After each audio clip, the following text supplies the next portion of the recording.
MLA എന്ന് പറഞ്ഞ എനിക്ക് എന്റെ ദൈവമാണ് സാർ. ഒരിക്കലും ഒരാൾക്കും പറയാൻ പറ്റില്ല. അത്രയ്ക്ക് എനിക്കിത് കയറ്റി തന്നു സാർ. അല്ലെങ്കിൽ എനിക്ക് ഇന്ന് ഇതില്ല, ഒരു വീടില്ല, ഞാൻ എന്റെ പെൺമക്കളും വഴിയരികത്താണ്. രാഷ്ട്രീയ പ്രേരിതം തന്നെയാണ്. സാറിനെ നനച്ചടിക്കാനും താത്തിക്കെട്ടാൻ വേണ്ടി നടക്കണ ജനങ്ങൾ. അപ്പൊ 12 വീടും കറക്റ്റായിട്ട് ചെയ്തത് നല്ല നല്ല സാറാണ്. എല്ലാരെയും സഹായിക്കുന്ന വീഡിയോസ് ഒക്കെ ഞങ്ങൾ കണ്ടിട്ടുണ്ട്. പാവപ്പെട്ട ആളുകൾക്ക് വേണ്ടി ഒരുപാട് വീടുകൾ വെച്ചു കൊടുത്തിട്ടുണ്ട്.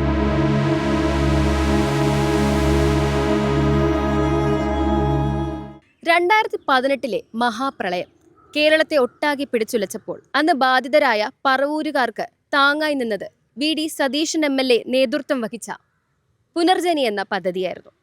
എന്നാൽ ഇന്ന് ഈ പദ്ധതിയുടെ പേരിൽ നടക്കുന്ന വിവാദങ്ങൾക്കിടയിലും പറവൂരുകാർക്ക് എന്താണ് പറയാനുള്ളതെന്ന് നമുക്ക് നോക്കാം. എനിക്ക് വളരെയധികം പറയാനുള്ളത്, ഞാനൊരവസ്ഥയിൽ വെള്ളപ്പൊക്കം വന്ന് ഇത്ര അതപ്പതിച്ച് കിടന്നിരുന്നിട്ട് സാറാണ് എനിക്ക് ഇതേപോലെ ഒരു വീട് കയറ്റി തന്ന് എന്നെ ഈ നിലയിലെത്തിച്ചത്. അല്ലെങ്കിൽ എനിക്കിന്നൊരു വീടില്ല.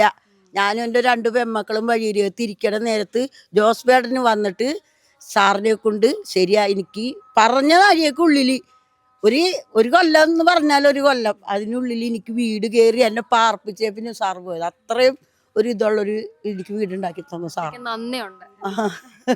ഇപ്പൊ MLA എന്നതിലുപരി സാറ് നിങ്ങൾക്ക് ആരാണ്? MLA എന്ന് പറഞ്ഞ എനിക്ക് എൻ്റെ ദൈവമാണ് സാർ. എനിക്ക് അത്രക്ക് ഞാൻ ഇതായിട്ട് കിടന്നിരുന്ന ഇതാണ്. അതിനുശേഷം എൻ്റെ 2 മക്കളുടെ കാര്യങ്ങൾ കഴിഞ്ഞ് ഒക്കെ എനിക്ക് ഇതാണ്. പക്ഷെ സാറിന് വരാൻ സാധിച്ചിട്ടില്ല. എന്ന് വെച്ചാൽ പുള്ളി തിരക്കുള്ളൊരു വ്യക്തിയാണ്. അപ്പം നമുക്ക് അതിനെ നിർബന്ധിക്കാൻ പറ്റൂലല്ലോ. അങ്ങനെ അല്ലാണ്ട് വേറെ ഒന്നും സാറിന് ഒന്നും ഞാൻ ഒരിക്കലും ഒരാൾക്കും പറയാൻ പറ്റില്ല. അത്രയ്ക്ക് എനിക്കിത് കയറ്റി തന്നു സാറ്. അല്ലെങ്കിൽ എനിക്കിന്ന് ഇതില്ല, ഒരു വീടില്ല, ഞാൻ എൻ്റെ പെൺമക്കളും വഴിയരികത്താണ്. ഒരു മനുഷ്യരും ഞങ്ങളെ തിരിഞ്ഞു നോക്കിയല്ല. എൻ്റെ 2 പെൺമക്കളിട്ട് ഒരു പൊട്ടിയ വരെ കിടന്നിട്ട് ആ വെള്ളപ്പൊക്കം വന്ന് തല്ലി അലച്ചു പോയി വീട്. എന്നിട്ട് സാറാണ് എനിക്ക് വന്നു എനിക്ക് പറഞ്ഞ കാര്യമൊക്കെ ജോസ് ബേഡന് വരെ ഇതാ വേഗം 3 സെൻറ്റ് ഞങ്ങൾക്ക് ഇതുള്ളതാണ്, അവകാശമുള്ള ആളെന്ന് എടുത്തിട്ട് വേഗം ചെയ്തു തന്നു. പറഞ്ഞ കാര്യമൊക്കെ എനിക്ക് ഉയർത്തിയത്. അതെങ്ങനെയും എനിക്ക് സാറ് കരകരുത്. സാറിൻ്റെ ദൈവമാണ്. ഒരിക്കലും ഞാനൊരിതും പറയില്ല. ഇന്നും ഞാൻ ആരാധിക്കുന്ന ഒരു വ്യക്തി സാറാണ്. ദൈവത്തിനേലും തുന്നാണ് സാറ്. ഒക്കെ വേറെ കാര്യം. ഒരിക്കലും ഒരു നന്ദികേട് പറയില്ല സാറിനെ പറ്റി.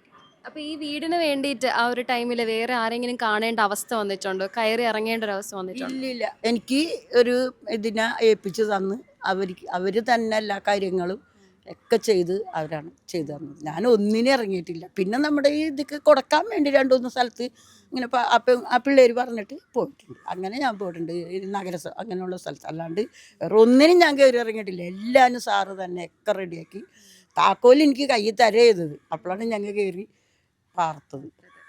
ഇപ്പൊ നടക്കുന്ന വിവാദങ്ങളൊക്കെ രാഷ്ട്രീയ പ്രേരിതമാണെന്നാണ് ചേച്ചി? രാഷ്ട്രീയ പ്രേരിതം തന്നെയാണ്. സാറിനെ നനച്ചടിക്കാനും താത്തിക്കെട്ടാൻ വേണ്ടി നടക്കുന്ന ജനങ്ങളാണ്. അതിനോടുള്ള ഒരു പ്രതികരണം എങ്ങനെയാണ്? പ്രതികരണം സാറിന് ഒരിക്കലും ഒരു കുറ്റം പറയാൻ പറ്റില്ല. സാറ് അത്രയും ഇതുള്ള സാറാണ്. സാറ് അതാ പറഞ്ഞ സാറ് ദൈവമാണെന്ന്.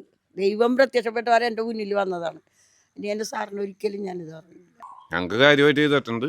ഞങ്ങൾ അന്നൊരു 12 വീടായിട്ടുണ്ടായില്ലേ. അപ്പൊ 12 വീടും കറക്റ്റായിട്ട് ചെയ്ത് തന്നിട്ടുണ്ട്. ഈ വീട് പുനർജനി വഴി പിന്നെ ഞങ്ങളുടെ നോട്ടത്തിൽ, എൻ്റെ നോട്ടത്തിൽ നല്ല മനുഷ്യൻ എന്ന് എനിക്ക് പറയാൻ പറ്റുള്ളൂ. ഇപ്പൊ നടക്കുന്നതൊക്കെ രാഷ്ട്രീയ പ്രേരിതമാണ് എന്നാണ് പറയുന്നത്. അതെ, ഇലക്ഷന്റെ ഭാഗമാണത്. പഞ്ചായത്ത് ഇലക്ഷന് സംഗതി കിട്ടിയല്ലോ പണി.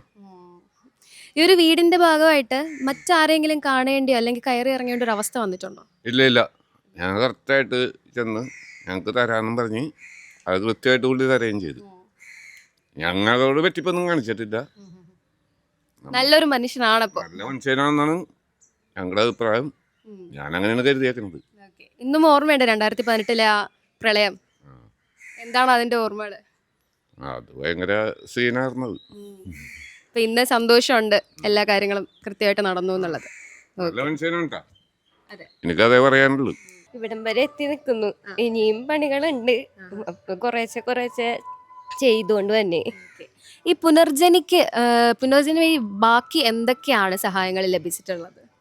ഞങ്ങൾക്ക് ഭവനം മാത്രമാണ് ലഭിച്ചിട്ടുള്ളൂ. പിന്നെ മറ്റേ ആ സമയത്ത് 1 ലക്ഷം രൂപ സർക്കാരിൻ്റെ കിട്ടിയായിരുന്നു. അത്രയൊക്കെ കിട്ടിയിട്ടുള്ളൂ. ഈ വീട് പണിക്ക് വേണ്ടിയിട്ട് അല്ലെങ്കിൽ ആ ഒരു സമയത്ത് നഷ്ടപ്പെട്ട കാര്യങ്ങൾക്ക് വേണ്ടിയിട്ട് ബാക്കി ആരെങ്കിലും കാണേണ്ടി വന്നിട്ടുണ്ടോ? അല്ലെങ്കിൽ കയറി ഇറങ്ങേണ്ട ഒരു അവസ്ഥ വന്നിട്ടുണ്ടോ? അങ്ങനെ പോയിട്ടില്ല. ഇവിടെ ഇങ്ങനെ കിട്ടിയപ്പോൾ ഭയങ്കര സന്തോഷം. കുറേ നാളിങ്ങനെ നടക്കണമായിരുന്നു വീടിന് വേണ്ടി. ഒരു വലിയൊരു സ്വപ്നമായിരുന്നു ഒരു ഭവനം എന്നുള്ളത്. പിള്ളേരൊക്കെ വലുതായി വന്നുകൊണ്ടിരിക്കണേണ്. മൂത്താൾ 10ൽ പഠിക്കണേണ്, ഇളയത് 3ൽ പഠിക്കണ്. അപ്പം അവർ വലുതാണനുസരിച്ച് ഞങ്ങൾക്ക് അതിനുള്ള സാമ്പത്തികം ഇല്ല. അപ്പം ഇത് കിട്ടിയപ്പോൾ ഭയങ്കര സന്തോഷമായി. നല്ല നല്ല സാറാണ്, എല്ലാവരെയും സഹായിക്കുന്ന വീഡിയോസൊക്കെ ഞങ്ങൾ കണ്ടിട്ടുണ്ട്. അതിപ്പോൾ ഒരു ഇനി ഇലക്ഷൻ വരാൻ പോണേണ്. അപ്പം അതിൻ്റെയൊക്കെ ഒരു ഭാഗമായിട്ട് രാഷ്ട്രീയ പ്രേരിതമാണെന്നാണ് പറയുന്നത്. ആണെന്നാണ് തോന്നുന്നത്. ശരിക്കും എനിക്ക് അറിഞ്ഞൂടാ. പേഴ്സണലി അപ്പോൾ എത്രത്തോളം സന്തോഷമുണ്ട് ഈ ഒരു കാര്യത്തിൽ? വളരെയധികം സന്തോഷമുണ്ട്. നന്ദി എത്രമാത്രമുണ്ട്? കുറേ വളരെയധികം നന്ദിയുണ്ട്. പലവരോടും നന്ദിയുണ്ട്. പറയാനാണെങ്കിൽ ഒത്തിരി പേരോട് പറയേണ്ടി വരും. എല്ലാവരോടും ഒരുപാട് നന്ദിയാണ്. ഞാൻ സങ്കടപ്പെട്ട് പറഞ്ഞപ്പോൾ അത് കൈയേറ്റി ചെയ്തു തരാമെന്ന് പറഞ്ഞ് അത് തരുകയും ചെയ്തത് അതേപോലെ തന്നെ. ഒരു രാഷ്ട്രീയ സ്റ്റണ്ടായിട്ടാണ് നമ്മൾ ഉദ്ദേശിക്കുന്നത്. കാരണം അദ്ദേഹം ഒരു നല്ല മനുഷ്യനാണ്. നമുക്കതൊരു ജീവിതത്തിൽ പറയാൻ പറ്റാത്തൊരു സംഭവമാണ്. ഒരു വീടെന്ന് പറഞ്ഞാൽ അത് പുള്ളി സബലീകരിച്ചെന്ന്, അതാണ് ഏറ്റവും വലിയ കാര്യം. VD സജീഷ് സാർ നിങ്ങൾക്ക് ആരാണ്, എന്താണ്? അത് ഞങ്ങളുടെ ഒരു സഹോദര തന്നെയാണ്. പ്രത്യേക ഒരു സ്നേഹമുള്ള ഒരു മനുഷ്യൻ. ഈ ഒരു വീട് വെച്ചതിൽ എന്താണ് ഉള്ളിൽ ഇപ്പോഴും പറയാനുള്ളത്? വളരെയധികം സന്തോഷം. കാരണം നമ്മ പ്രതീക്ഷിക്കാത്ത ഒരു സംഭവമാണ്. ഇന്ന് ഓർക്കുന്നുണ്ട് ആ ദിവസം 2018? ഒരിക്കലും മറക്കാൻ പറ്റില്ല.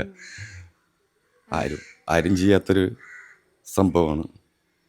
പുനർജനി എന്തോരം ഒരു സഹായം ലഭിച്ചിട്ടുണ്ട് പുനർജനി വഴി?